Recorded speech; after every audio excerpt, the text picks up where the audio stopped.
Hello, Hey. interwebs. We're live on the internet. We're live and we're waiting for Tim to show up.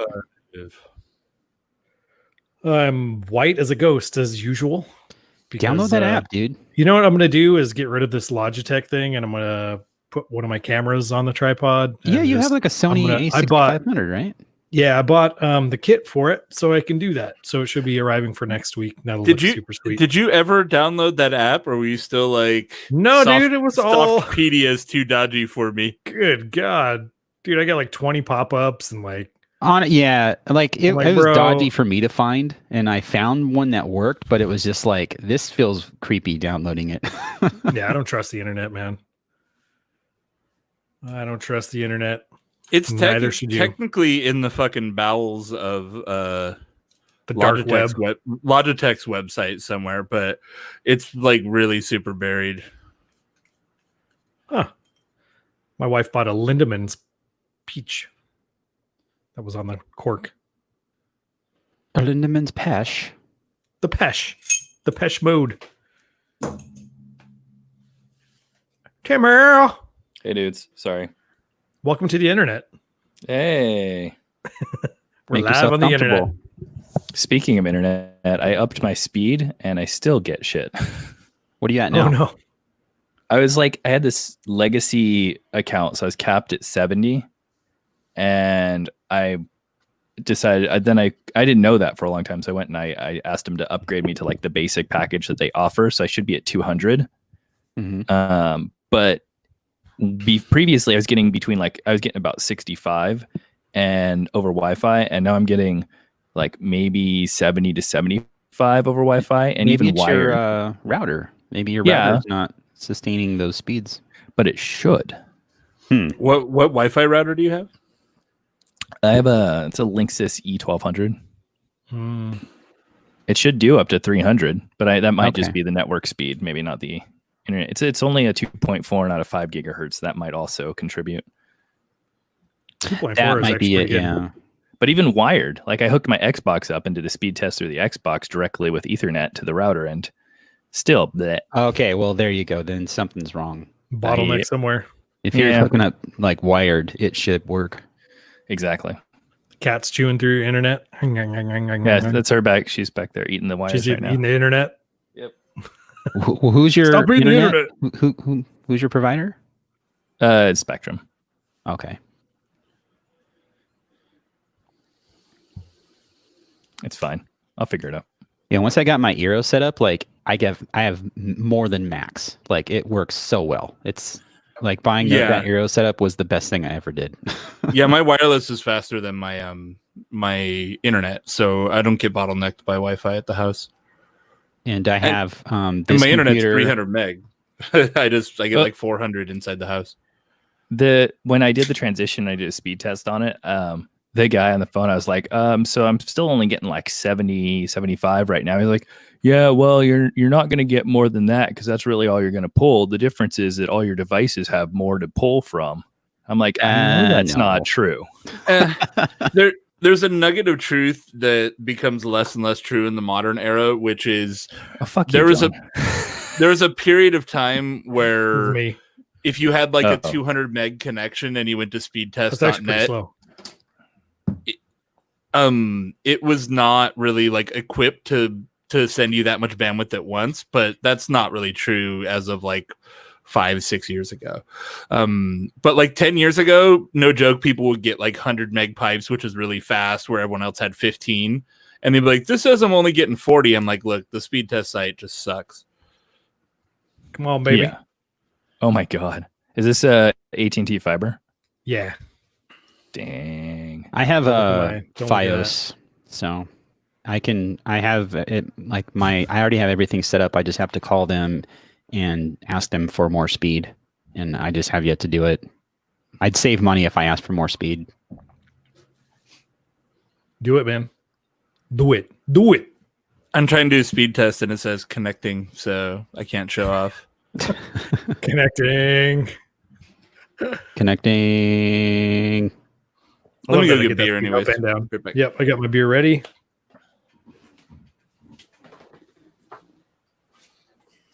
Got my dog ready.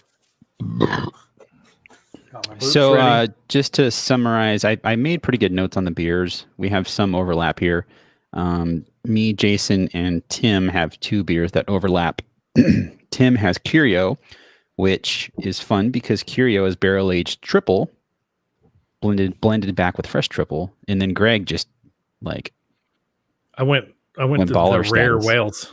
Yeah, I got the whales, which is cool because I have a fun story about that. Oh, good. 2 fun stories out of one thing, actually. Dude, having dog hair everywhere in the house is so annoying. Yeah, I have that because I have I long. don't even know where. How does it get up here? Like the dogs are this tall. My desk is this tall, and there's fur on my keyboard. I'm like, Dude, It just you goes need to clean everywhere. better. There is in no between fur on the my keys. keyboard. Like, bro. I mean, like 1 or 2 hairs. Like, what are you doing, dog? Nope. My workspace is clean and free of animal dander. Animal speaking of which- debris. I was thinking about something, John. I had a question for you. Yeah. So obviously I know your setup. You are using the webcam mounted on the pole, or you mounted on your mic stand. But where are you seeing the other people? I have a monitor just below. Is it your mini? Are you watching the 4 up on your mini screen? Yeah, the one on the table. Oh, okay. I was curious if you're using that or not. So I can look at the monitor and it looks like I'm looking at the camera. Yeah. Pretty much. Like, Yeah, I shift my eyes, you can tell I'm looking at the camera, but if I move them down 5 inches, it's hardly noticeable. I'm going to DDoS you, Jason. All right. What's up, May Small? What the fuck was that? Chips. It sounded insane on the mic. My Yeah, chip chips. bag. Chip bag. It's an ASMR chip bag show. All right, is everyone recording? No. I am Yes. now. I'm recording. Yes. Yes. Good. Okay. Yes. Do we all know who Belladonna is? No. Yeah. Jason knows. We're That's all I need. at, we're at yes, yes, no. Does Greg know? Greg's I got have him. no idea. Wow, Oh, that's wow. surprising. Is that a stripper or something? You're on the right track. Okay. Are you guys ready? Yeah. Welcome to the Four Brewers Podcast. My name is John Holzer, and as always, I am joined by Jason Harris. Greg Nagel. Tim Mather. And today we're going to jump right into it. We're drinking beers from Allagash Brewing Company. If you have never heard of Allagash and you listen to this show, I don't know what's wrong with you, because they're like one of the most well-known craft breweries in the American craft beer scene. They've been around for around 25 years, and they're one of those breweries that makes really classic styles very, very well. And they're most known for Allagash White, which is their Belgian wit beer. And yeah, we're just going to jump right into it. Speaking of Allagash White, I have an Allagash White. I think Jason also has an Allagash White, as well as Tim. Is that correct? Yes, sir. Hipster Greg only got like deep Yeah. Allagash cuts. He's like, I don't get any of their mainstream tracks. I just got the He got This is all the- their like bootleg import beers. This is If it were Brewers music. Bridge. It's a collab with a little brewery that's in Belgium called the what do you call them? The DuPont? Brasserie DuPont. Yeah. It's pretty much the That's pretty baller, dude. Kyle in the chat referring to them as the Gash. Maybe not the best. Maybe not the best nickname. it's all the gash. That's all the gash, Kyle. Are you guys gonna drink some Gash? Let's go gash it up. Yo, give me some of that You say gash. gas it up? No, I'm gonna go get some gash. We're gonna get some Gash, bro. You know what I could really go for right now? Some gash. Getting gashy. Getting gashy with it. Oh, gash. man. There goes the gash retweet. I want Why to is put it this so- gash down my mouth. Or down Why is my it throat. called Allagash? What's the does anyone know they're- what that name means? They're in Portland, Maine. I've been to the brewery. I've went on their tour. That's one of the questions I probably should have asked when I was there. But yeah, no, I have no idea. I put together like I think a it's named little, after a river or something. a list of like notes about the brewery, and I didn't even think to like research where they got the name Allagash. I So, searched for it on Wikipedia, and there is a river, and Yeah, I was right. There's a Cool. town named after the river also. Everything seems to be based off this river. There's like a lake that's part of the river, and yeah. Why is it called that though? It's an Indian name or a Native American name. It's Algonquin. For This the good reminds land. me right? I was like, this is Algonquin? Alice Cooper.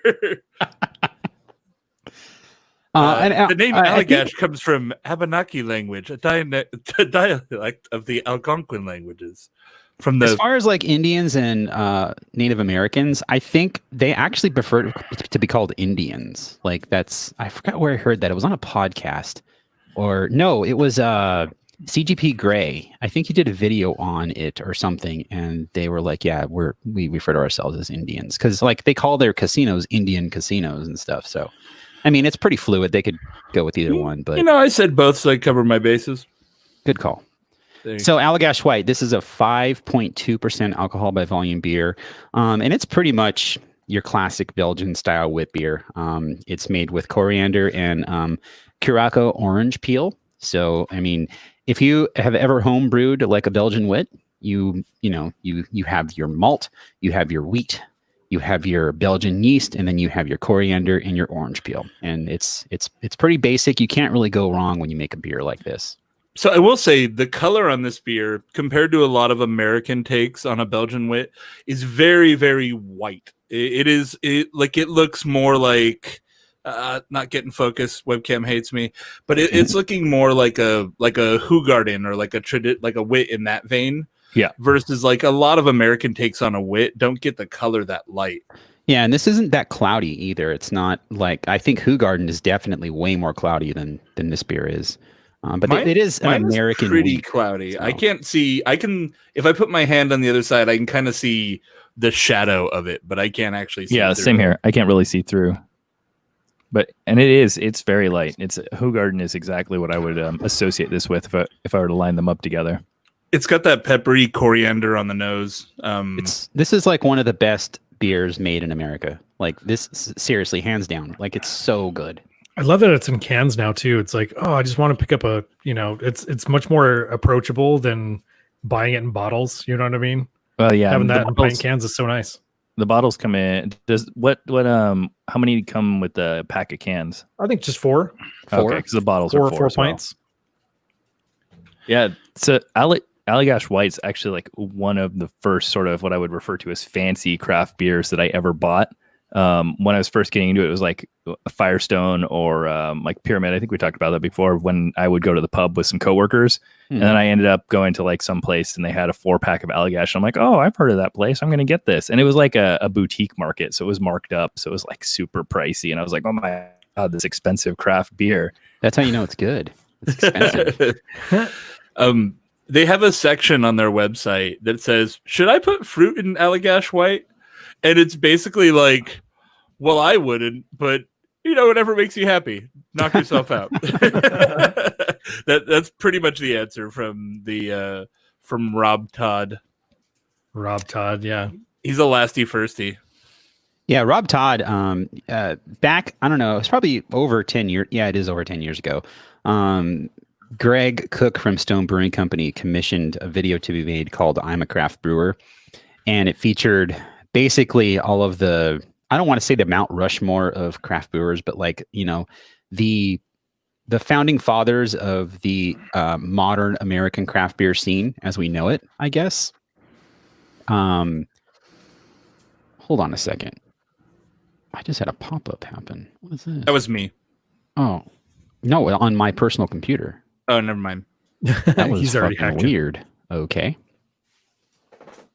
That just totally threw me off. That kind of scared me because why is that happening? It's because your Logitech cam software. Yeah, exactly. That's what I'm thinking. I lost my train of thought. I'm so sorry. I was talking about Rob Todd. Okay, let me try Rob to Todd and the I am a craft brewer video commissioned by Stone. And Rob Todd was one of the faces in that video that I remembered. I've seen him at the Great American Beer Festival many times. He's just a super nice guy. He's, like I said, when I think of the people who were influential to me anyway in in craft beer, when I first got into craft beer, I think of Rob Todd, and obviously like Greg Cook, Tommy Arthur from Lost Abbey, Vinny Chilurzo, like all those people, and Allagash is right up there with them. Yeah, he's a James Beard Award winner too. They got it, I think, last year, 2018, for best beer, which says I think that's the first time beer has ever won something at the James Beard level. Yeah, he got the James Beard Award for outstanding wine, beer, or spirits in 2019. It's quite the honor. Yeah, that's pretty big. A lot of pull behind it. What was a beer we just had that was like, this is the best food pairing beer? We had it in the last couple weeks. What was that? It was one of the big brand beers. Greg, you were the one that like, this beer pairs with every food. It was I don't know, some sort of. Oh, it was Tank 7 on the Boulevard. Oh, Tanks, that's right. Yeah. Speaking of saison, that's what I'm drinking right here, and I would have thought that a saison from DuPont and Allagash would have been. I don't know. What are your preconceived notions of a saison coming from DuPont? It's got to have like a peppery spice and stuff like that. But this has more of like a pillowy. Kind of reminds me of La Fin du Monde. Like, okay, it's got that bready sort of. There's some like peachy fruits lingering around. It's not like super dry and yeah, because soft is not how I would describe like DuPont. No, like it's very, very soft, and it's very pillowy, bready, very bready, and it's very delicious. But if you've ever had La Fin du Monde, you know exactly how this beer sort of comes across. A little more like gripping bitterness on the finish. That's the only difference. La Fin du Monde from Unibrew out of Canada. By the way. That's a classic. Yeah, I would think, especially with like having that DuPont. I mean, DuPont brewed that beer, so you would think it would be more heavily DuPont than Allagash. But when you do a collab, you're kind of trying to do different things and get different influences into whatever beer you're brewing. So it totally makes sense that it has that softer, like American Allagash feel to it. Or maybe after brewing the same beer for decades, there's guys there who are like, "What if we did something different?" Yeah, we could branch out on this one. Those guys get fired. Totally. It's delicious. If you can find it, this is it came in a 4-pack, super 4-pack of bottles. On that note, I think Unibrow might be a fun show to do. Nobody gives a shit about them anymore, but it'd be fun to revisit a lot of those beers. They're really good. Can you get them at Trader Joe's still? Yeah, because they have that anniversary one that's only for Trader Joe's. So I'm pretty sure you can still get a bunch of them there. I'll take a look next time I go. Yeah, that'd be pretty cool. I wonder what yeast was used in this, because it said it was made with American hops. But I mean, you can only assume that they're using like yeast that is local to DuPont. I would assume it's yeast that they use inside their own brewery. It's very yeasty. The yeast character on there is very prevalent. It's almost but is it like DuPont-y? You know what I mean? Not at all. I mean, DuPont is very spicy, very peppery. This is not peppery or spicy at all. It's very like fruity esters. Yeah, that's why I questioned it. Like, where'd that come from? I don't know. I mean, I'm sure they have yeast kicking around the brewery that is good used in other beers that they do, but I'm just unaware of it. That's all. It's pretty interesting to me that Allagash has been steadfast after 25 years or whatever of being still like, we make Belgian beers. We're an American brewery that makes Belgian beers, and like, at least the stuff I found, you know what? There's not like a fucking hazy IPA in here. They're sticking to their format. Yeah, they don't really conform to trends. Like, they stick with what they do. I think if you want to, I mean, maybe you could say like when they got into sour beers and barrel aged stuff, you could say they were getting into like following that trend. But I don't think they did it to follow a trend. It was more of an organic like transition to those beers. Like, it's just what you do when you open a brewery, you make some basic beers, you nail those styles, you really dial them in, and then you move on and say, okay, let's barrel age some stuff. Let's try doing some sour beer. And in Allagash's case, let's like, let's buy a cool ship and like do some cool ship beers. It's very organic when it comes to what Allagash is doing. And I mean, maybe River Trip, which is a beer that's also coming up. It's a session ale. I think I've had this before, and it's I think it's the closest thing you're going to get to a hazy thing that they do, or something that is in that vein. It's a but golden it's ale, definitely isn't it? not a hazy. Yeah, but I'm just saying something that is kind of like it's their take on what's happening with modern like session beers. Speaking of organic, did anybody else get the organic beer from them? I had it, I think, sometime last year. They shipped me.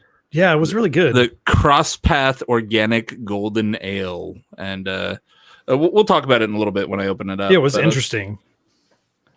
Yeah, that wasn't available. I went to Allagash- Gerard's in Redlands, and they didn't have it. So Go ahead, Tim. I kind of throw Allagash into. Oh, I kind of throw Allagash into the bucket of like classic American craft breweries that have been around forever and really kind of mastered a thing. And I'd say like in recent years, I don't have an exact timeline, but definitely like at least the last 2 to 3 years, they've kind of been playing the well, now we're going to can and we're going to redo the art and the kind of the refresh that a lot of those classic breweries have been going through just to kind of polish up for the times. Unlike a lot of the era breweries, though, like I think their stuff is holding up a lot better than like the Pyramids of the world, right? Who like I don't think make anything really exceptional anymore, right?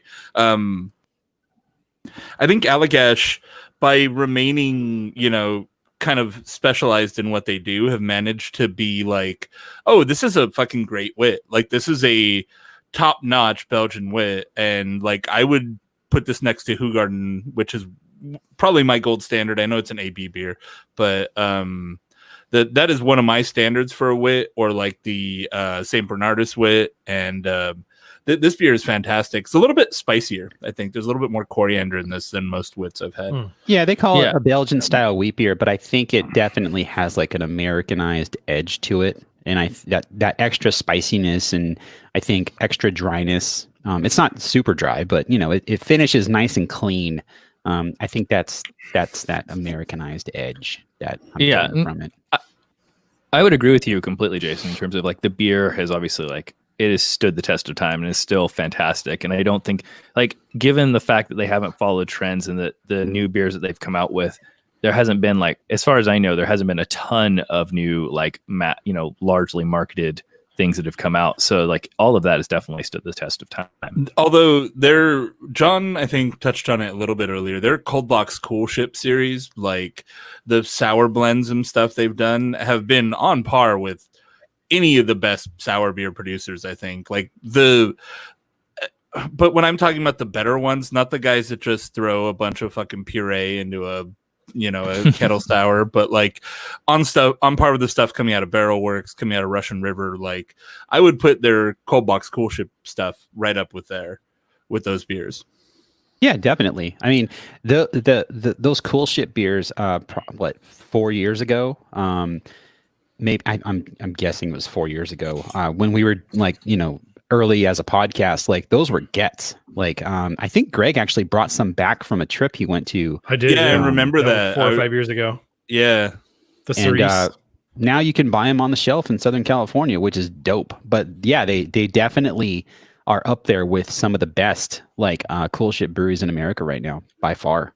Yeah, I visited the brewery 4 or 5 years ago and took a tour and kind of got like a personal tour from their marketing guy. And he showed me, we walked into the Cool Ship room, which is like this little tiny like abbey thing sitting out front. It's sort of like an outhouse.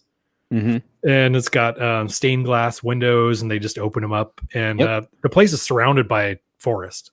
It's not is it as picturesque as it looks? Like the photos make it look like a fucking wonderland. So they're in the middle of it's like a mountain. Like if you drove up to Big Bear and there was like a brewery there, that's sort of like the same. There kind of is, but they don't make anything drinkable.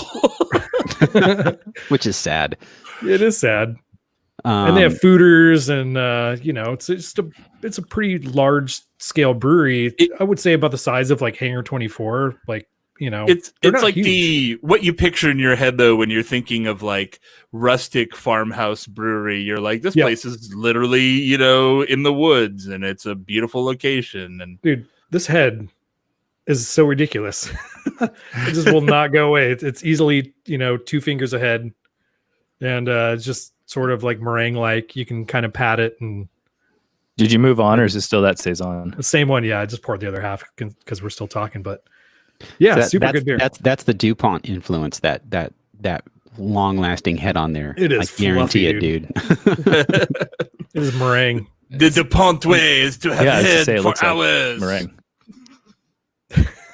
I dig it. Well, I'm going to move on to River Trip. I know Tim doesn't have this beer, but I'm river tripping, John.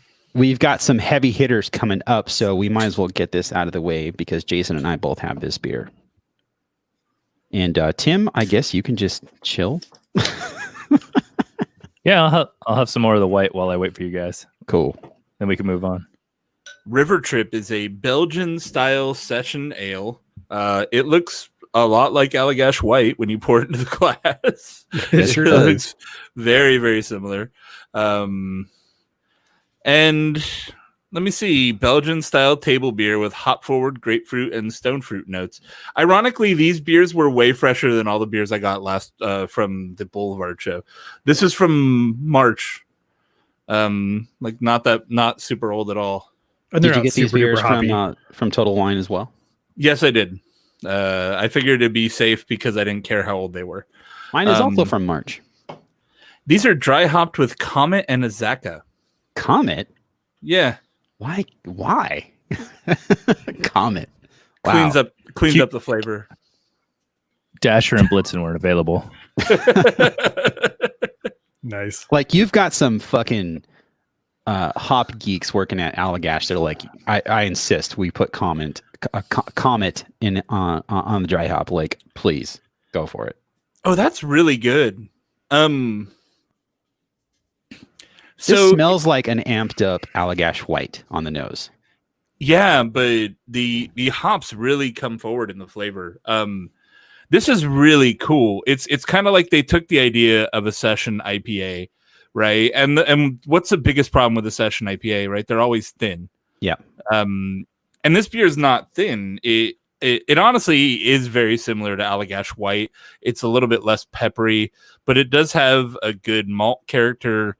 It's got that Belgian yeast profile that gives it a backbone, but then there's a nice bright hoppy character that makes it super summery. I actually really like how this beer works. I think what stands out most with this on the nose and the flavor is you get like a lot more grass, like a very, very light dank note, like the lightest dankness of dank. Like it's just ever so slight, but it's enough to set it apart from the white, where with the Allagash White, you're definitely getting that coriander, the orange peel, like the big, that Belgian yeast character with all those additional, like the coriander and the orange peel, where this is more hop focused.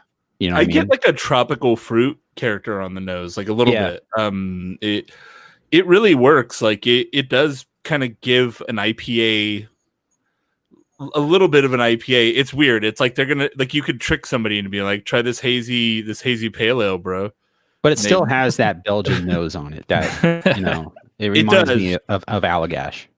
That's right. It's a Stone Session IPA Belgo. What's the ABV? 4.8. That's pretty good. Yeah, not bad at all. It's not on the low end. I would put that right in the sweet spot, 4.5 to 5.5. Like, And typically with a session beer, you want it like low fours, if not more. But I mean, you're really gonna have an issue with body at that point and trying to amp it up.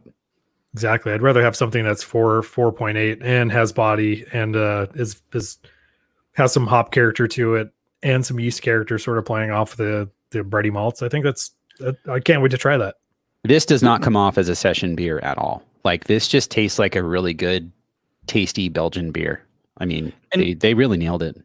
It does have coriander in it, so I'm looking at but the malt profile is the malt bill is pretty interesting. Local pale malt, local raw quick oats, 2-row base malt blend, and Munich malt. And then it's hopped with Nugget, Cascade, Comet, and Munich malt. Azaka. Wow. So it's not just like a dry hopped Allagash White, right? No. It says Okay. they use their house yeast and it's spiced with coriander. So there is a bit of coriander character in it. It definitely is like, if you like Allagash White, this is kind of like a hoppier take on the similar profile. But it's lower ABV. It's not just the same beer. The Allagash White is 5.2. Yeah, this is fantastic. I'm glad I mean, bought when you four pack. when you get a session beer that has like the full flavor and full body, but like still in that sweet spot of like mid. We've lost Tim. He's roboting. All right. Give him a second here. Sorry, guys. Harry's back. No, Are you back? Slide showing. Oh, Stop all the downloading. Hey, kid. Are you back, Tim?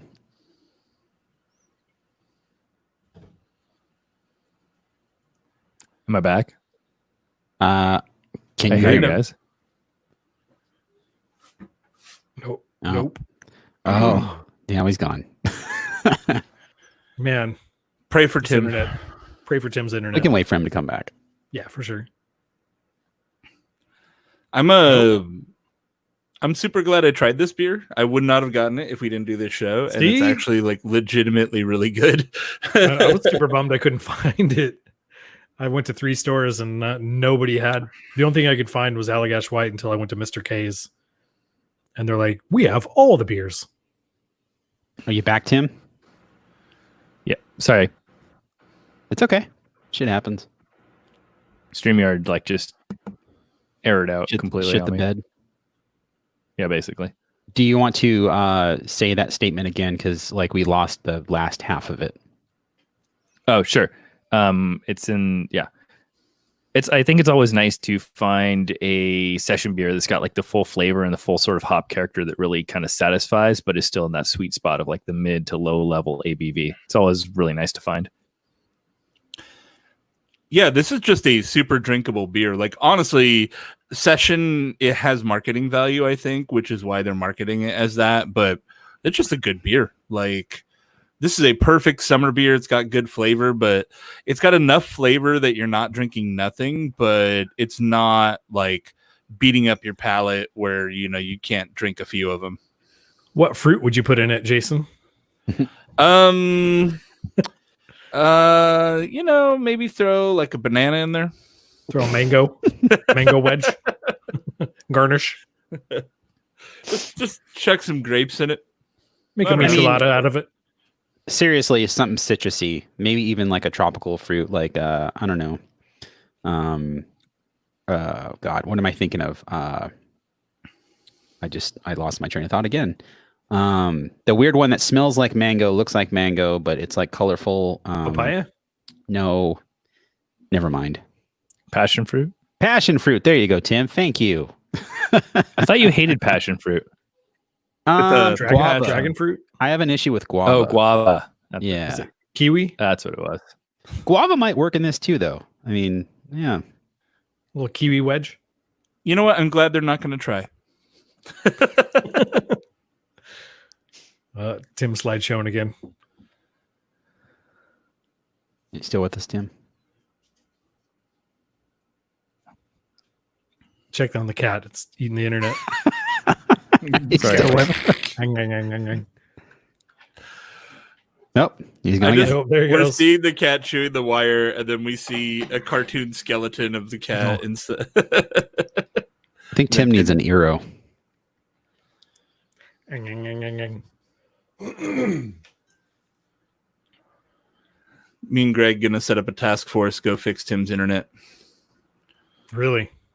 I have 2 internets. Actually, 3 now. I got a MiFi thing. Yeah, I have a MiFi too. Technically, it's for work, dude. I was using it. I was at a hotel with shitty Wi-Fi one time on a work trip, and I'm like, well, I guess I'm watching Netflix on the MiFi then.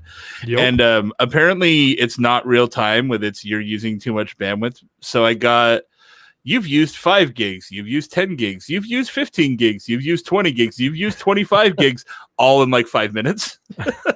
Dude, that happened with me with my phone. Like something happened where like something was downloading massive amounts of like using massive amounts of data, and I got home and it was like, yeah, the same thing.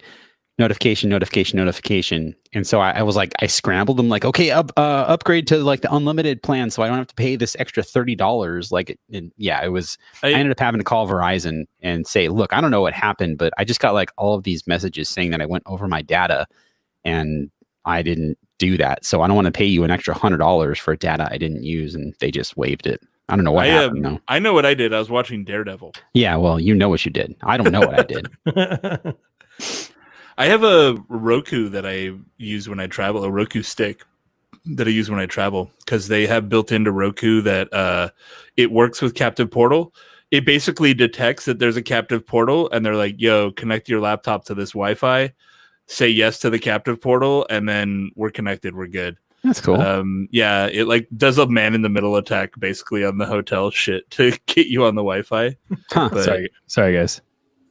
Oh, you look You much good? better. You fixed it. Maybe we'll see. Your Different video browser. quality Wave your looks, hand around. looks better than it has for a while. Yeah, all right. That's surprising. I'll just note to self: don't use that browser anymore. What Which browser one? were you using? Was it Safari? No, I started using Brave. Oh, Very brave. of why you. you gotta fuck up the shit? It's like a cat. Been having too much man nip over there. StreamYard Yeah. recently, I think last week, you can have 10 people on a stream now, and you can use mobile browsers and mobile devices. Like, I set this whole thing up on my iPad, which was great, because usually I'd have to go on the PC, set up the stream, and then like make the title card, email that to myself, download it onto the PC, upload it. It was just a mess. And now I can just do everything on my iPad. And if I wanted to, I could actually stream on my iPad too. But they're making some advances that I think are worth the money. Sorry for the interruption there. No problem. Do we want to do the triple next? Since Yes. Do the triple. the Well, triple double. is Does- me, Jason, and Tim. And I'm then going the to open triple a. will, Yep. will lead into the curio that Tim has. Sounds good. I'm opening an FV13. Okay, so up next, we are going to open Allagash Triple. Cool thing about the Triple is this is a beer that they also used to make Curio. Curio is basically their bourbon barrel aged triple that they then they age it for 6 to 8 weeks in bourbon barrels and then blend it back with fresh triple. And Tim has a Curio. I did not buy a Curio because it was $26 for a bottle, and I'm not going to spend $26 on a Wait. bottle and Oh. then take it to the head. Hold on, for a bomber. Yeah, for Yeah, a 750. I got a little 16 Oh, or 12. 12.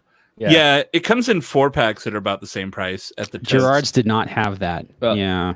I'll really, I guess probably a good time to shout out to a local beer shop for me. There's a place called Blackbeard's Crafts, craft beer, wine, liquor, snacks. It's a great place. It's a Blackbeard theme. They've got like a giant plastic skeleton of a T-Rex wearing a beard and a hat, and they've got a little skeleton in a captain's chair who's Blackbeard. It's really, really fun, but they have a great selection, and they hooked me up. They broke down 3-4 packs for me and did curbside. So Oh, nice. I just want to give them a quick shout out because I'm still like not going in places. So it was good.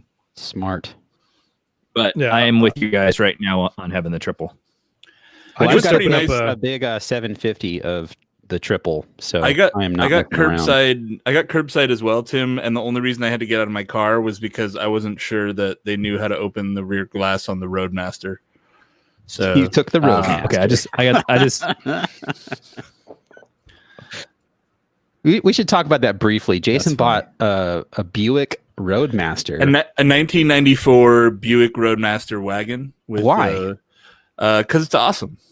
Okay. Yeah, it is the perfect like freeway cruiser road trip vehicle. It doesn't look like other cars on the road. It's got 1 million miles of storage space. It's got a novelty rear facing third row seat that you can take people for rides in and make them car sick. It's awesome. It sounds awesome. And I remember Why you talking not? about it. You're like, I have money burning a hole in my pocket. I'm going to buy a Buick. And, Yeah. you bought a fucking Buick. You know what, man? If we ever can go places again, we'll take the 4 Brewers on a road trip in the roadie. It'll be great. I'm down. We could Oh, fit God. all that shit. You know how we rented an SUV? We could have just taken the roadie. You could put the whole rack.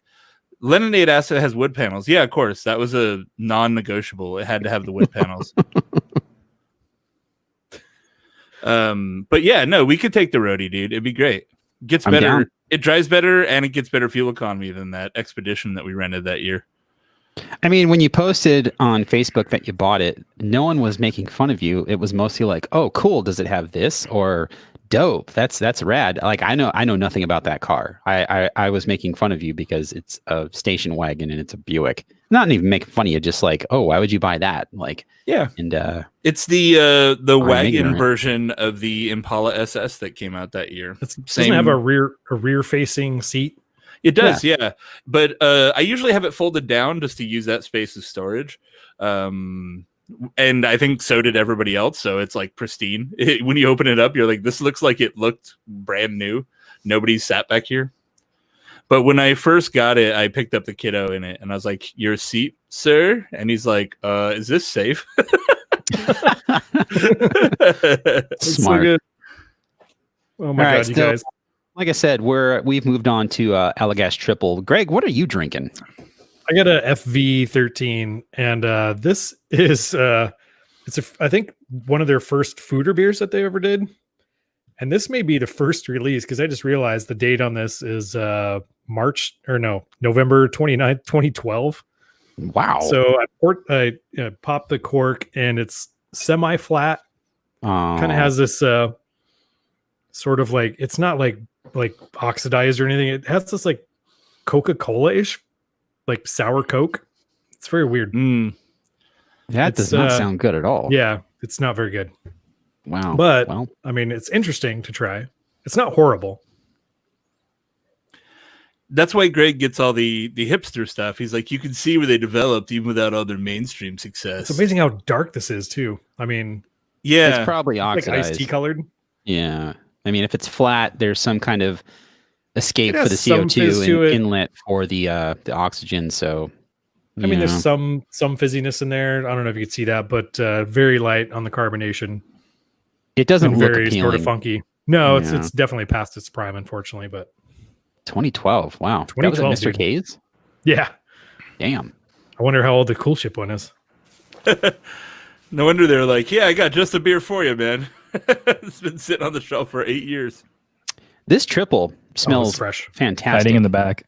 Like this is as far as this is like the best beer so far. Like I think this takes precedence over Allagash White.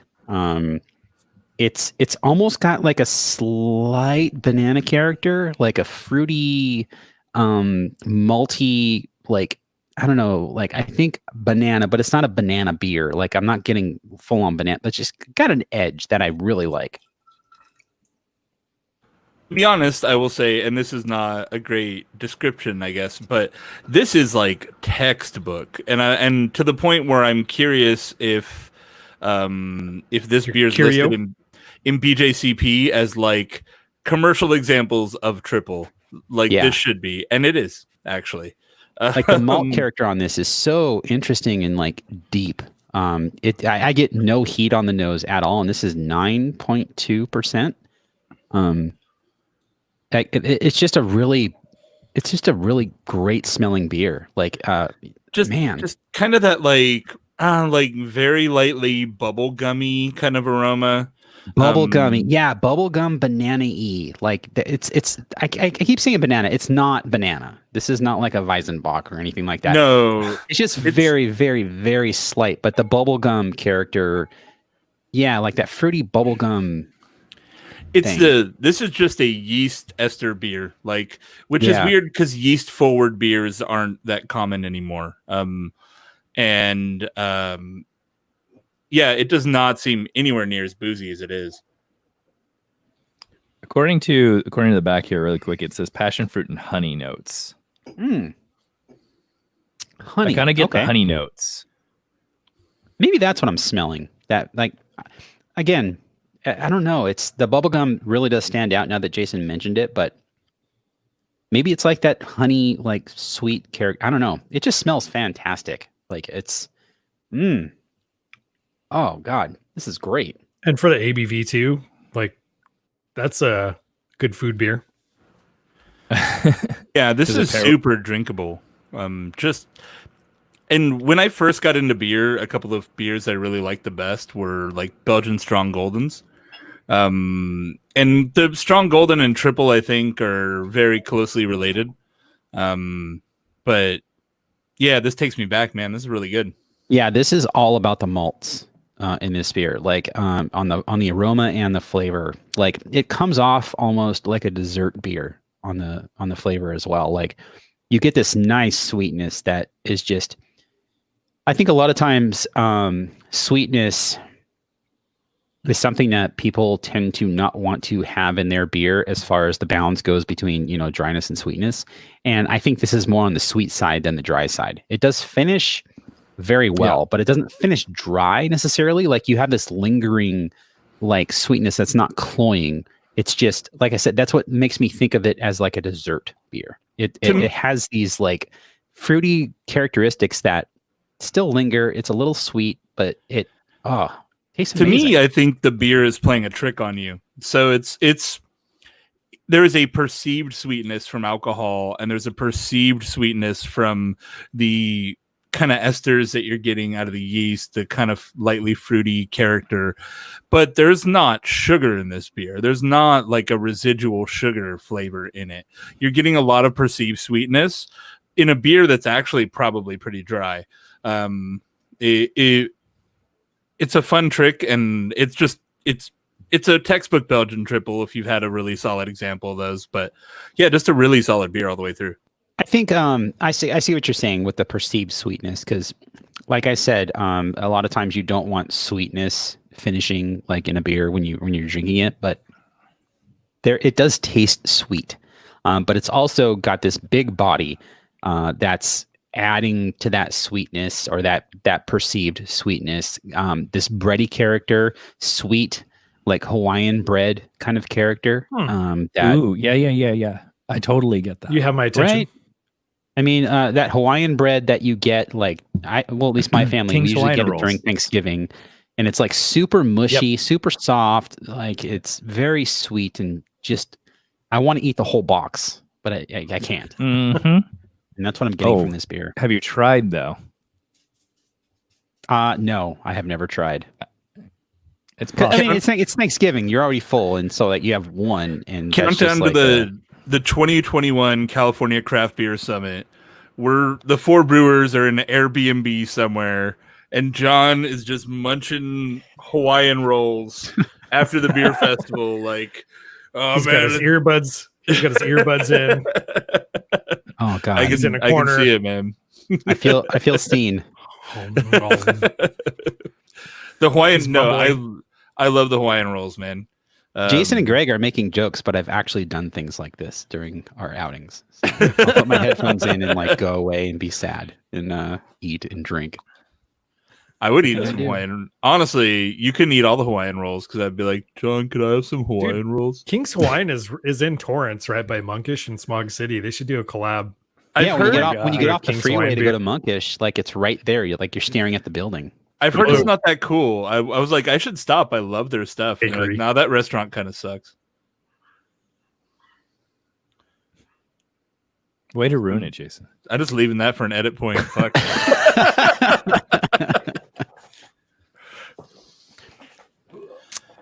Okay, so I think go on to the last one.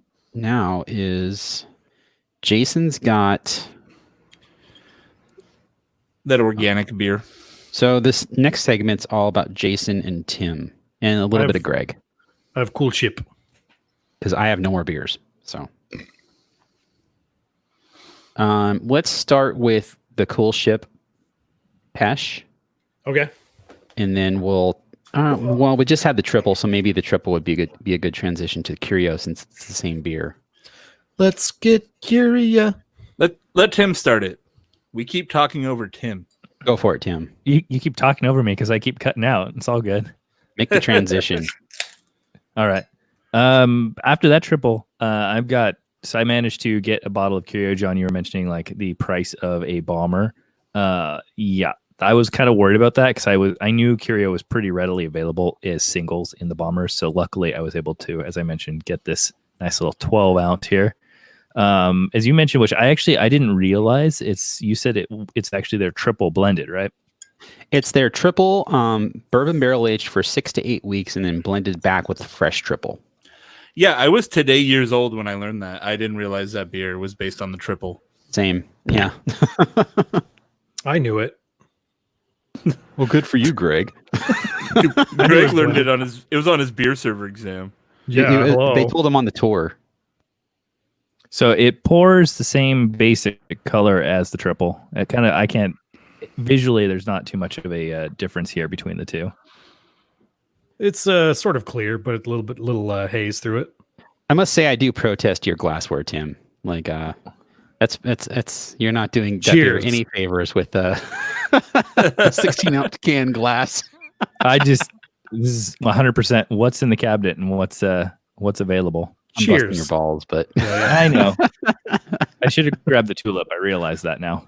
I'm curious. They say they age it for 7 weeks. I wonder how that compares to your average barrel program. That seems like kind of a quick run in a barrel. I don't know. Yeah, super fast.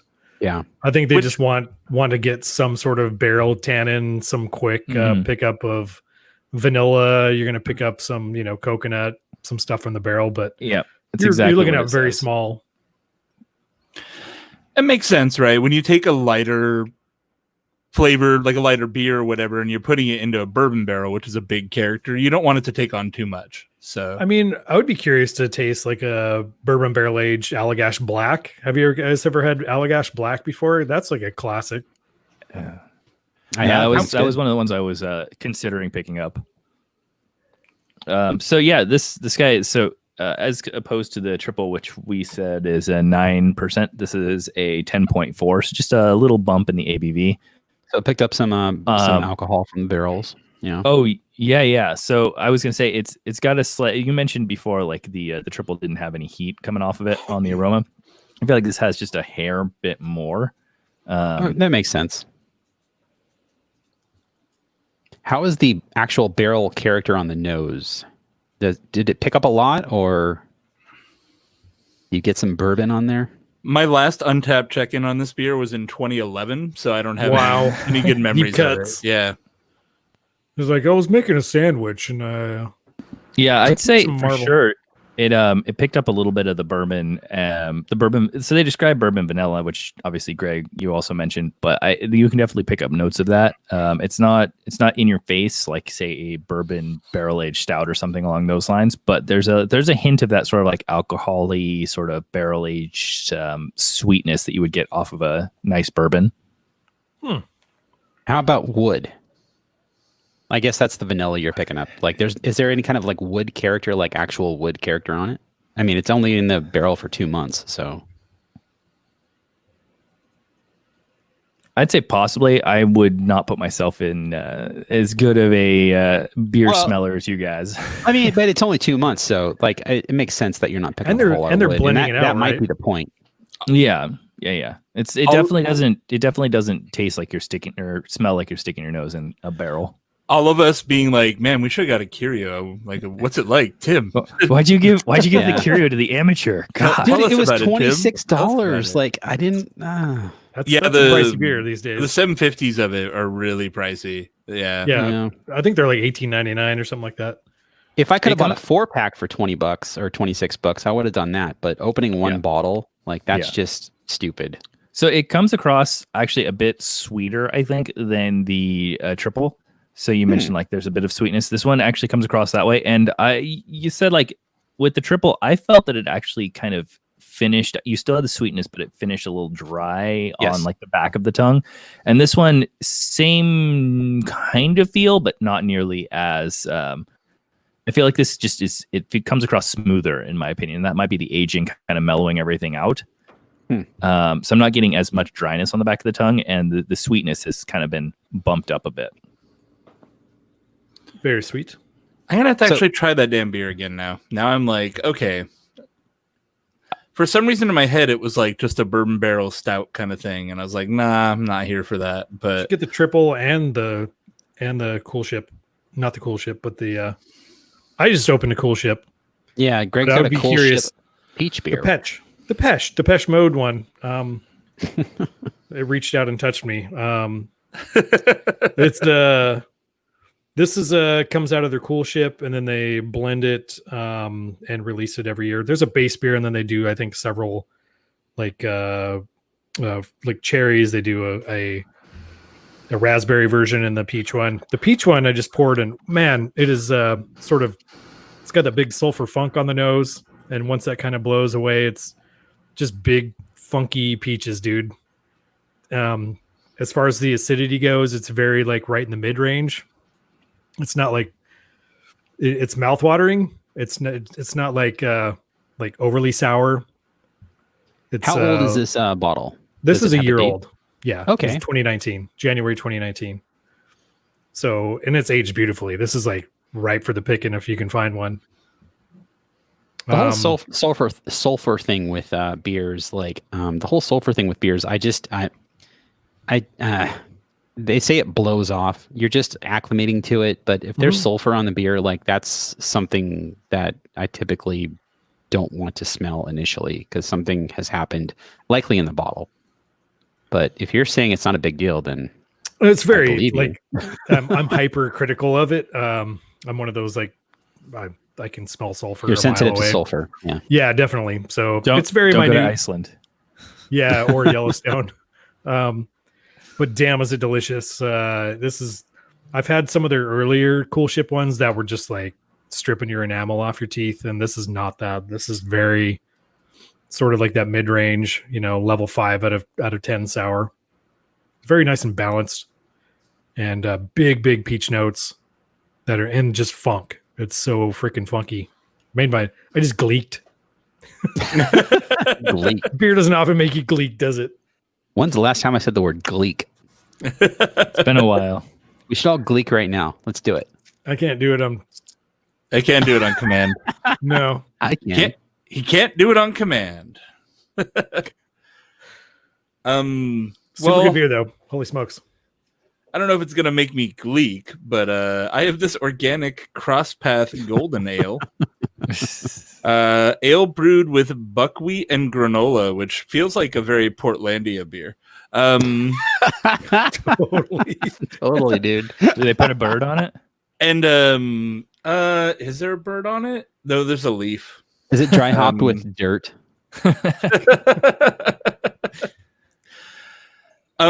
Interestingly, they this is brewed with all Maine grain. To celebrate the versatility of Maine's grain, we teamed up with Grandy Oats to create this organic Belgian-style golden ale. Yeah. All organic Maine-grown oats, buckwheat, malt, hops, and Grandy Oats granola. That's actually on purpose. In 2017, Allagash, they made a pledge to use 1 million pounds of Maine-grown grain for their beers. And that was basically to assure, grain growers that were growing grains for beer purposes that, Allagash has your business. Like you can expand, you can feel safe in, investing in your business, which also ties into them. Like Allagash is really big on investing into their local community, which obviously that's what a lot of that is what a lot of craft breweries do. Like you are invested in your local scene, like the whole live local thing, right, Jason? Yeah. And like they really do make an effort to invest in their local scene. Very Sierra Nevada-ish. So would you say that they made a commitment to drain the Maine grain? That's so weird. There's a lot of good wordplay going on. So anyways. In a grandiose way. It has a bit of a funky Belgian yeast character. It looks like they're using a Trappist yeast on this.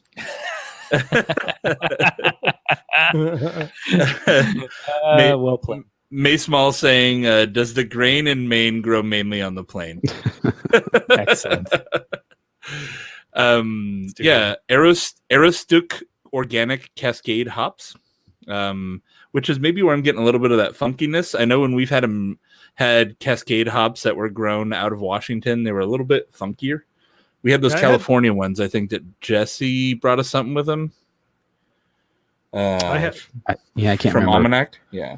I had that beer before, and I remember thinking it was sort of earthy, in sort of like this kind of deep end caramely way. Yeah, that's actually a really good pull. It has that kind of earthy, danky flavor. The malt does come through. It's got like a honey character to the malt. I wonder if that's the granola coming through. I don't know that I've had much beer with buckwheat in it. I've probably had maybe one or two, but it's not a flavor I could pull out. But you're definitely getting more of a sweet bready character without going into that caramel kilned malt, right? Which is kind of the default. This is really cool. It's really interesting. Very malt forward. I don't know if I could drink a liter of it like I could the River Trip, but it's a good beer. It's interesting, and it's got a cool story too. But could you drink a liter of cola? Like from the brewery? Yeah. Oh yeah, not from the brewery though, no. Not a teaspoon. Well, I think overall, this showcases like the what Allagash does. Like again, we mentioned at the beginning of the show, like they're not a brewery that tends to follow trends, and I don't think. I mean, obviously they're doing that on purpose, but I mean, if they were to like come out with like a multicolored 16-ounce can labeled hazy milkshake IPA, that would be like so like not on brand for Allagash. That's not what they do. They're a brewery that tends to stick to more traditional styles, translating them into things that they think are unique and I don't know, different for them. And I think I respect that. Whether by design or by just happenstance of the styles they make, their beers tend to have a good shelf life. And I've never really had a beer from them that wasn't incredibly well made. So you really can't go wrong trying stuff from these guys. Like they're just a fucking heavy hitter for sure. Yeah, if you're chasing like the whales and stuff like that, Allagash is not your brewery. But I think I was early in my craft beer discovery world. I looked for barrel aged things, sour beers, stuff that I could cellar, hype beers, and 10 12 years later, I'm here like going, yes, Allagash, they have stood the test of time. I'm happy they're here because this is the beer I want to drink now. And I think a lot of, beer drinkers that are, just getting into beer right now and like, they're getting involved with the scene and all these hype beers. If they stick around with craft beer, breweries like this stand the test of time because they make classic styles that you tend to just go back to because you can't drink barrel aged stuff. You can't drink hazies all the time. You have to expand your palate. I've seen some Instagram accounts that apparently you can drink hazies all the time. Yeah, but I mean, that's an Instagram account. It's not someone's palate. It's not an actual human, and you can only drink so many hazies before you get tired of them. In my opinion. There was a post on OC Beer Society. This guy's like, here's my haul for the weekend. It was like a case of like hazy IPAs from all over. And I'm like, dude, you ever, like, a serious question, I'm not trying to be a dick, do you ever get just tired of those? And he's like, no, like, this is all I drink. I'm like, all right. I mean, maybe we sound old saying that, but I think my experience tells me, yeah, I lived through the hype beers of my time, which were barrel-aged beers and sour beers, and now I just want good beer that's drinkable and really good and tasty.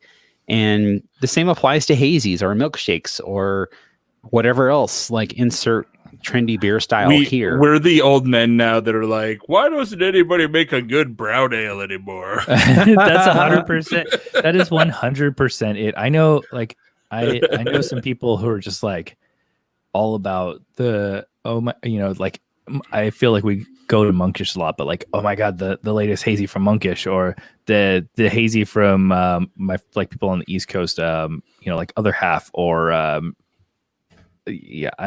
my brain is not working in a second, but hype hazy brewery here. Yeah, exactly. And that's like what they're all about. And I'm just kind of like, I'd go for something, like an Allagash White. I appreciate those beers, and I love hazy IPAs, and I still buy them all the time. Like, I still buy barrel-aged beers. It's difficult to drink them because, like, they're so high in alcohol, and they're big, impactful beers. And right now, it's not a beer I'd buy to drink with others because I'm not trying to be around other people. Mm-hmm. But, it's not like I'm disconnected from the beer scene and the trends. But at the end of the day, I still want something. I mean, the last 12-pack I bought was PBR, and Yvonne called me out on it, and I'm like, you know what? Who cares? It's a gold medal winning beer. Like, I like it. Like, it's $11 for a 12-pack. Like, okay, Keystone. Jason, wait, is that from Stone Brewing? Yeah, it's Stone Lager. Stone. How many stones do you get? Stone. No, dude, there's no shame in that. It's you gotta go by the fact of drink what you like, and if you happen to come across something that is from a local brewery that fits into your palate, then you should pick it up. If you don't, then that's your business. Well, I think, if you equate beer with food, one of the things, like, do you eat only one thing for all 3 meals of the day? Do you eat the same thing for dinner every night? Do you eat the same sandwiches every day? Or do you go to a place and, like, skip around the menu? I'm sort of like that with beer. Like, yeah, I just get tired of one thing. If I drink Saisons every day, I'd get tired of Saisons, and I'll go back to IPA for a while. That makes sense. Variety is the spice of life. Yeah, except for hazy IPA. If you're looking for a different, well-made beer, go for the Gash. God, go for the Gash. All right, we're going to end it there, but yeah, so in the notes, they do a thing. Allagash does a thing called Belagash. Belagash, which is if you work for Allagash for 5 years or more, you get to go on a trip to Belgium. So, right? Yeah. Belgium, Allagash, Belagash. That's awesome. And that's really cool. I thought that together now. He's done. Well, side note, I got my tracking for Smog City. Same. I just did too. Okay. So can we assume Smog City next show? Yeah. It seems like we got that all buttoned up. If we're going to do that, then could we potentially talk about after Smog City, just so we're prepared? Sure. Since we're cutting, right? I'm going to cut. Oh yeah, you can stop recording. Yeah. Okay. Stop the music. Jason, you mentioned Unibrew. Yeah, it seems fun. Is it Unibrew, Unibrow, I don't know. I think it's Unibrew. It's French. Who knows? It's Unibrew. I mean, that's an option. Anybody else have any ideas? Let's go to the chat. Y'all in the chat, what do we want to make or drink? Whatever it is we do. Does Trader Joe's still have a bunch of Trappist beers? We already did. We're doing Smog City already. We've already ordered the beers. That's next week. But what do we want to do 2 weeks from now? That was Kyle that brought up Bourbon OE. Yeah. We just did Fucking Modern Kyle. Times. I swear to fucking Christ, Kyle. He's fucking trolling us. Fuck Kyle. Fuck you, Kyle. They poor Modern Times just had to close their Dankness Dojo again. Yeah. For deep cleaning. I mean, perhaps it shouldn't have reopened anyway. Well, no, they didn't. They San Diego they closed for deep cleaning, right? Or did they do it to every LA as well? Oh, no, I thought they closed the Dankness Dojo. I think Tim's. No, they were still doing pickups. They were doing pickups and shit, but okay. not. They obviously you can't go indoors, and their outdoor seating is not great. John, what format do you want again? Wave. Wave. OGG did not work at all. OGG Keep was them a off thing that my was wave. recommended Wait. before MP3 went wasn't licensed. So basically. you don't want a converted MP3 too, or you just want raw wave? Just raw wave. Yeah. Okay. Okay. Raw I mean, Unibrew seems fairly. If you can find them, like I haven't seen them in a while. Oh, okay. I need I'm not something. against fairly available. Unibrew. I'm gonna put them on the list. Or you could pick a style if you want. We don't have to necessarily go brewery. A double showdown. I don't know about doubles. Roberto Gutierrez in the YouTube chat put too much accent on that, but that's okay. Data Sci Guy says a full episode of me drinking British beers. I'm like, I'll just do bad Cockney accents while spitting out all the Iron Maiden beers. Pretty much. Yes. Like, we got all the best British stuff. We got the Iron Maiden beer. We got the Monty Python beer. All the British beers. Almanac. How accessible is Almanac for you guys? I see them everywhere. I know for me, I can get anything at Labo. I'd I'd have to check. I mean, Labo don't has know. like their sour stuff in bottles. They have a sparse selection of their canned hype beers. Jason doesn't sound too enthused about it, so maybe not. We've had a lot of Almanac on the show, and I don't know that Say, they've isn't been that- a lot different since the I last. feel like few you guys times. are. I feel like you guys are a little too tight with Almanac. I mean, we were. Jesse's not there anymore, so we're not tight at all anymore. So,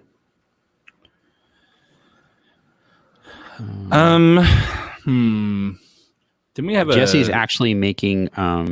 He has a company called Super Niches, where he makes these little baked goods called niches, which I've never heard of. I think those are like Jewish. That sounds so fucked up for me to say. I'm assuming they're Yeah. like a Jewish thing. Finish. Yeah, I've never had those, but You haven't been to Russ and Daughters? him, Alex Davis is like making bread and pizza. Oh yeah, dude, he's awesome. dude. I haven't done it yet, but he's doing His like pizza looks so good. he's doing like order by Friday for contactless bread pickup. It's so awesome. If I was closer to him, I would totally be doing that. Yeah, like he's so like that's an hour and a half drive for me with no traffic. But What if just for lulz we did some stone beer? Be like, hey, let's try whatever random not? bullshit. They're putting coming out out now. with a Ruin again. Ruin Nation, Ruin again. Oh yeah, I think that's out. it is out. Yeah, That might be worth. I mean, to be honest, good like we conversation. mention them a lot. Everyone knows Stone, and like they kind of have like a whole different product line than like what they did a few years ago when we were trying their shit. I think that'd be good conversation too, because there's a lot of points that, like, I don't want to write about it, but I'd be happy to drink some beers on the show and talk about it. Like they're a the, very different brewery than they were 10 years Yeah, ago. and I don't know for the better. Exactly. Yeah, same. I think that'd be a good conversation piece. Same, and easily to find beers too. Yeah, we could do that. I'm down for that. Yeah. I legitimately Okay. couldn't even tell you, like, if I go to the store, what 4 Stone beers I'll find. I know they will have 4 Stone beers. Yeah, for sure. But like, I don't even know what the fuck they have. Like, I mean, that's kind of fun, like a grab bag, stone grab bag. and they're like, there's a lot to talk about with how their branding has changed and everything else. Like, Palm Okay. Wonderful guy clearly has had a lot of influence. So All right, so let's bank on Smog, assuming Smog arrives in the next week, which I would fucking hope it does. We all got like Uh, alerts, right? Like right now. yeah, Yeah, I got I one did. too. Yeah. Okay, Okay. so let's assume Smog next week, and then the following week will be a stone grab bag.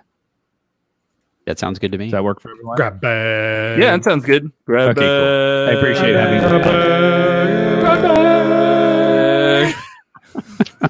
No. All right, perfect. Considering Smog is local, these will probably ship Monday. Like, these will probably be at our houses on Monday or Tuesday. Yeah, I Yeah. would assume so. Well, they said they ship on Wednesdays, Fridays, and Sundays. Today's Saturday, so I mean, So guess- Sunday, then it'll Yeah. probably be here Monday. Yeah. yeah. So All right, cool. Oh fuck! Excellent. Monday morning, I was trying to not to go fuck around and get my car titled Stone Berlin Magnum Show. Just John will leave one on each of our doorsteps, and then we each take one of those magnums to the dome. This one, I got the AleSmith, and I think the first half liter was a little rough. But the rest of that liter went down real smooth. Yeah, with the pandemic happening, this whole getting together as a group with friends to drink these beers, it's just not going to happen. And the beers are, it's a waste of like, I don't know how much I spent, $1,000. Like, I mean, that's kind of where I'm at. Like, I need ideally finding things that I can get in singles because I don't need like 3, 4, or 6 packs lying around. So that's the only thing that's really kind of become a little bit of a problem. But now that I know that my local place will break them down, I'm good with that. Yeah. I'm gonna leave it in the doc, but not for this. But Kyle suggested a seltzer show. Oh, that'd be cool. I think that's not a bad idea. I'm here for it. If Greg hates it, that's even better because We'll Greg just can all be pound like, White Claw. "Thanks, I hate it." There's a lot of bad ones. I'll get I some. wouldn't even know what to buy. Like, I guess I just buy what I see. Yeah, basically. There's like 5 of them people at are every making- grocery store, so Yeah, yeah, exactly. they're actually pretty easy to come by. All right, I'm gonna bounce, guys. But thanks for figuring things out and good show. Cheese, bro. I'll try and fix my internet by next week. Cool, man. See you guys. No, seriously, at like Ralph's, I can get 3 different brands, or even Smart and Final. I can get White Claw, Truly, and Bon and Viv's They're hard all so bad. ciders. Bon and Viv was bad. Like, we had that on the show, and it was not good. You can tell it's all extract. That was on episode 265, titled "Beer is Dead," and Bon and Viv was not good. Roberto Gutierrez wants to know how we rate on Untappd. He says I start at 4 and go up. I was like, that's a little excessive. Usually beers are in the like mid, like a 3.5 is kind of your base rating, and then you go up or down from there. Like 3.5's average. Yeah, I agree. That's a C, right? That's a 70%. That's a C. I don't rate beers on Untappd, but I use Untappd a lot for data. So, like, if you follow me, like, don't pay attention to me because I rarely rate beers. Like, I feel like I'm being biased by doing that. I don't know. Like, I shouldn't rate beers. I don't know. It's weird because I'm like media and it's Untappd and. Yeah. We literally review beers as our show. Yeah, but you can watch my show or listen to my show and hear that. And yeah. Oh, you're like why buy the cow when you can get the sex for free on Untappd? You're like, I'm not gonna give away my virtue on Untappd. No, I don't mean that. The goods are my reviews. I can't give them away. I don't know. I want to stay neutral on Untappd. Same. That's I all. don't rate them. I rate them for me. It's literally just for me to look back and That's be like, what fine, did too. I think of this? Yeah. And like, I like that you do that because you are very good at rating beers. Like, you have a good palate. So the fact that you can reference something you drank 3 years ago and you had a rating for it, like, I trust your rating on that. That's fine. I'm really curious, like, honestly, knowing that I haven't had Curio since 2011. In 2011, I did not have really a very refined palate. So I'd really like to try that beer again. What was your rating again? I don't know. I think it was Because I not bad. remember that beer being kind of heavy, like, not in a good way. Like, it was just like kind of a chore to drink. I give it a 4 out of 5. So I liked it. That's generally like this is an above average good solid beer. Yeah, I'd probably give it a 4 out of 5 too. Yeah. Because the beer itself already is very malt forward, and then you put it in a barrel, which, okay, maybe it gets thinned out, but then you blend it back with fresh triple. I don't know. It's a lot. I think we had that beer on New Brew Thursday sitting in my backyard around a fire. Because we didn't want to go in the studio, and I think it was still me, Steve, and Brad, and we were just like lazy and having fun in the backyard, chilling. And I'm like, I'll just set up a camera and we'll talk about it. And I don't know. It was fun. I'm gonna look it up now. Let's see.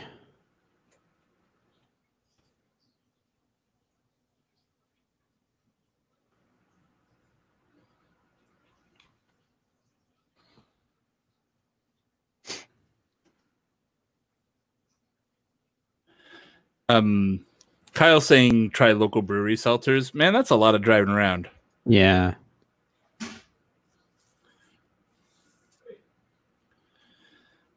The seltzer thing, I don't mind. Like, they're fine. I like regular seltzers, like not hard seltzers. I drink LaCroix and enjoy it.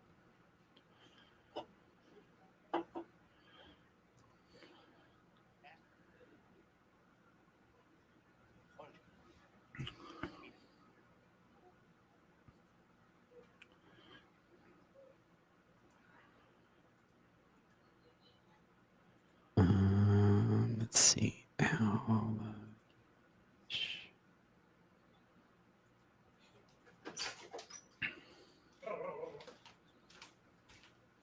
I'll be right back. Cheese, bro. All right. I was going to jam as well. I keep working on the taxes. It's going to take me all day. All right. Well, we're wrapping it up. I'm going to end the broadcast because John's gone. Thanks for tuning in, guys. Thanks, Robert, for giving us 5 stars. Or Roberto. Fuck. Thank you. Thanks, everybody who tuned in. We'll see you guys next week as we do, because none of us can go anywhere because the world is a fart.